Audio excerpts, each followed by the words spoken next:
नाज़रीन ॿी अहम ख़बर अवां शेयर कंदासूं। पनो आकिल खां पनो आकिल भरिसां सांगी वटि तेज़ रफ़्तार ट्रालर ऐं मोटरसाइकिल में टक्कर थी पियो आहे।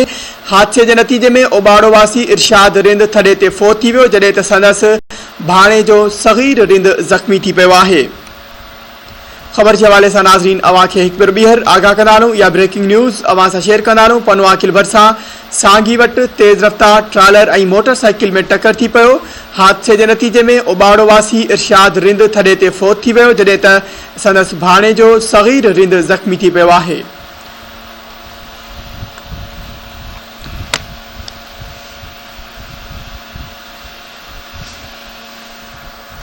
ख़बर के हवाले से नाज़रीन अवां खे आगाह करायूं। या ब्रेकिंग न्यूज़ हिकु भेरो ॿीहर अवां सां शेयर कंदासूं त हादसे के नतीजे में ओबाड़ो वासी इरशाद रिंद थॾे ते फ़ौत थी वियो, जॾहिं त संदसि भाणे जो सग़ीर रिंद ज़ख़्मी थी पियो आहे। इन हवाले से वधीक तफ़सील मालूम कंदासीं। धरती टीवी पनो आकिल जो रिपोर्टर अकरम झंडीर असां सां लाइन ते मौजूद है। जी अकरम, अपडेट कजो, वधीक छा तफ़सील आहिनि?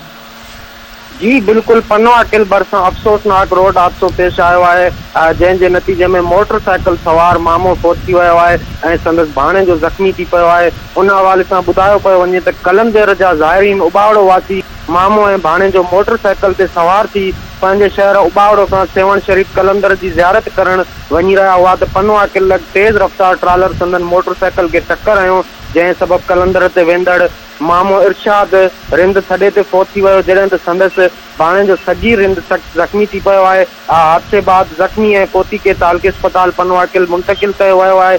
अस्पताल में मौजूद ज़ख़्मी थियल नौजवान सॻी रिंद धरती टीवी सां ॻाल्हाईंदे ॿुधायो त असीं मामो ऐं भाणे जो ॿई ॼणा गॾिजी मोटरसाइकिल ते सवार थी पंहिंजे शहर उबाड़ो खां सेवण शरीफ तरफ़ कलंदर जी ज़ियारत करण वञी रहिया हुआसीं त रस्ते में पनो आकिल लॻ तेज़ रफ़्तार ट्रालर असांखे टक्कर हयो, जंहिंजे नतीजे में संदसि मामो इरशाद अकरम, अपडेट करण लाइ अवां जी वॾी महिरबानी।